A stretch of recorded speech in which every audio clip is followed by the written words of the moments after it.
SBS 뉴스입니다. 추석 연휴 첫날인 오늘 전국 주요 고속도로에서 귀성길 정체가 이어지고 있습니다. 지금 서울 요금소에서 출발하면 부산까지 4시간 50분, 대구 3시간 50분, 광주 3시간 30분, 대전까지는 2시간 10분 정도가 걸릴 것으로 예상됩니다. 한국도로공사는 귀성 방향 고속도로 정체는 밤 8시에서 9시쯤 해소될 것으로 내다봤습니다. 귀경 방향 정체는 오후 4, 5시쯤 가장 심했다가 저녁 7, 8시 사이 풀릴 전망입니다. 고속도로 귀성길은 추석 하루 전인 모레 오전, 귀경길은 추석 당일인 21일 오후에 가장 혼잡할 걸로 예상됩니다. 국내 코로나19 신규 확진자가 어제 2,087명 발생해 이틀 연속 2,000명대를 기록했습니다. 신규 확진자 가운데 해외 유입 사례 40명을 제외한 2,047명이 국내 감염 환자입니다. 지역별로는 서울과 경기, 인천 등 수도권에서만 1,510명이 확진돼 전체 국내 감염 환자의 약 73%가 수도권에 집중됐습니다. 충남 55명, 부산 51명 등 비수도권에서도 537명이 추가 감염됐습니다. 정부는 이번 연휴가 중대 고비라며 가능하면 이동이나 모임을 자제하고 선제 검사를 받아달라고 당부했습니다.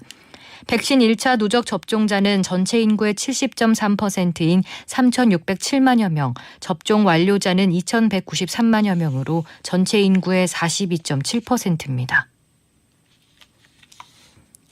강원도 강릉에 있는 모 공군 부대에서 코로나19 돌파 감염발 집단 감염이 발생해 모든 장병과 군무원의 외출 휴가가 잠정 중단됐습니다.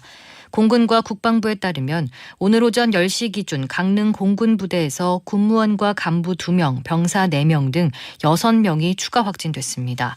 이로써 해당 부대는 그제 기준 돌파 감염자 2명이 처음 확인된 이후 어제 미접종 병사 3명에 이어 오늘 6명까지 누적 확진자가 11명으로 늘었습니다. 공군은 접촉자들 중심으로 격리 조치 등을 진행하는 한편 모든 장병과 군무원의 외출과 휴가를 잠정 중단할 방침입니다. 문재인 대통령은 에너지 및 기후에 관한 주요 경제국 포럼 MEF에 참석해 한국은 국민, 정부, 기업, 지자체가 함께 저탄소 경제 전환을 위한 최선의 방향을 모색하고 있다고 말했습니다. 문 대통령은 화상으로 진행된 이번 회의에서 탄소 중립은 매우 어려운 과제고 나라마다 형편이 다르지만 자연과 공존을 위해 반드시 성공을 거둬야 한다며 이렇게 강조했습니다.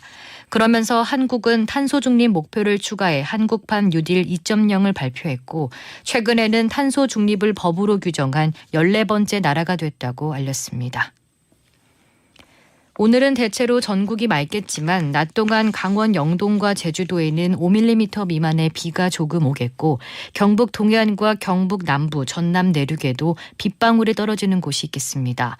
낮 최고 기온은 서울과 광주 28도, 대전과 대구 27도 등 전국이 24도에서 28도가 예상됩니다.